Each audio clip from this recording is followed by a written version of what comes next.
Hello everyone, welcome back to Dayal board. तो कैसे आप लोग? आई होप आप सारे अच्छे होंगे और पढ़ाई कर रहे होंगे। तो आज के सेशन में कंप्लीट करने वाले क्लास 10th का एक इम्पॉर्टेंट अर्थमेटिक प्रोग्रेशन का क्वेश्चन। तो ये क्लास 10th का मैथमेटिक्स क्वेश्चन है कि find the sum of the following. एक यहाँ पर एक सीरीज दिया हुआ है आप लोगों का 2, 7, 12 और ये आपका 10 टर्म्स तक है। तो इस सीरीज़ का हम लोग को निकालना है कि सम कितना होगा।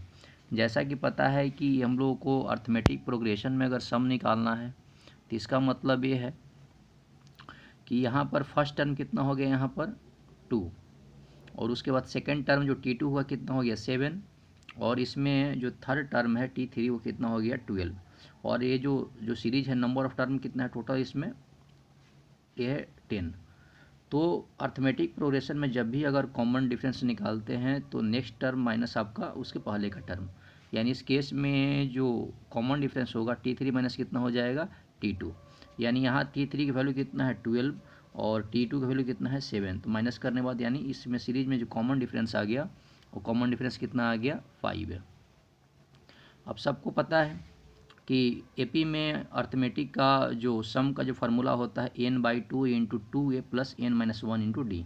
अब यहाँ पे टोटल नंबर ऑफ टर्म कितना था 10, तो 10/2 हो गया। 2a 2 तो था और a यहाँ फर्स्ट टर्म, तो 2 इंटू 2 ए का वैल्यू कितना था आपका 2 इंटू n-1। एन टर्म का यहाँ पर कितना होगा 10-1 और डी क्या है कॉमन डिफरेंस जो 5 है। यानी यहाँ मल्टीप्लाई करने के बाद ये आया कि यहाँ पर सम ऑफ एन टर्म कितना आ गया तुम लोग इस क्वेश्चन का 245। जैसा कि पता है यहाँ पर आप लोगों को कि अर्थमेटिक प्रोग्रेशन में सम ऑफ एन टर्म्स वो कितना होता है formula n/2 into 2a plus n-1 into D. तो काफ़ी इंपॉर्टेंट क्वेश्चन था अर्थमेटिक प्रोग्रेशन का। तो आप लोगों को अगर किसी भी अगर स्टेप से अगर डाउट वगैरह हो तो आप लोग पूछ सकते हो। आई होप आपको वीडियो पसंद आया होगा। Thank you.